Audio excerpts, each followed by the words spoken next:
Good afternoon from Okinawa, Japan, home of Okisbubies. Today, as Dylan kind of did a little introduction, we're going to be working on this car, or we have been working on this car. It's got an extended start. We've kind of worked out everything else. To try to figure out the extended start, we checked fuel pressure. It's got fuel pressure. We did the crank sensor because that can cause a long extended start as they're going out. And we also did spark plugs, but the problem is still there. And we noticed that as we start the car, we have to really give it full throttle for it to actually really start to turn over, which means it needs more air. And it could be off, but logically that just kind of made me go in the direction of fuel. Maybe there's extra fuel in the system, and that's why when it gets more air, it'll start. So we tried a few things, but before we go on into kind of what led us to lead that there's some type of leaking into the cylinder walls, let me show you what actually the car is doing for the extended start.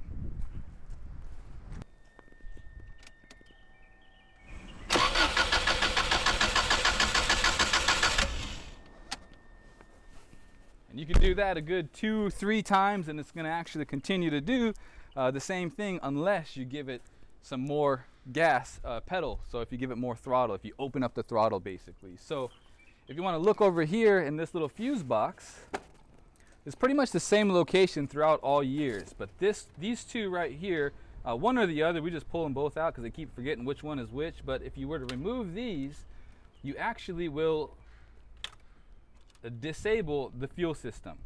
So now what I did was I've actually removed these, and I'm going to start the car, and I'm going to actually allow hopefully the excess fuel to leave the system.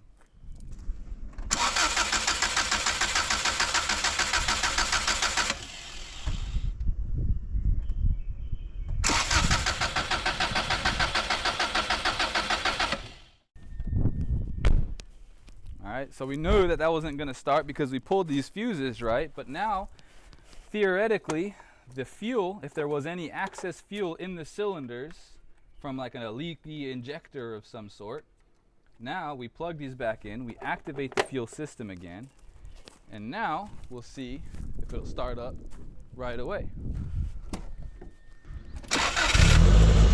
Literally instantly, as soon as we plug those back in.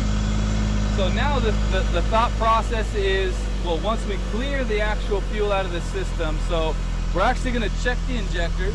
We're going to see if there's going to be any extra gas on the top of the actual valves, which is going to be a little bit difficult. So we might actually end up just changing the injectors and all the O-rings on the actual fuel system, just to be safe.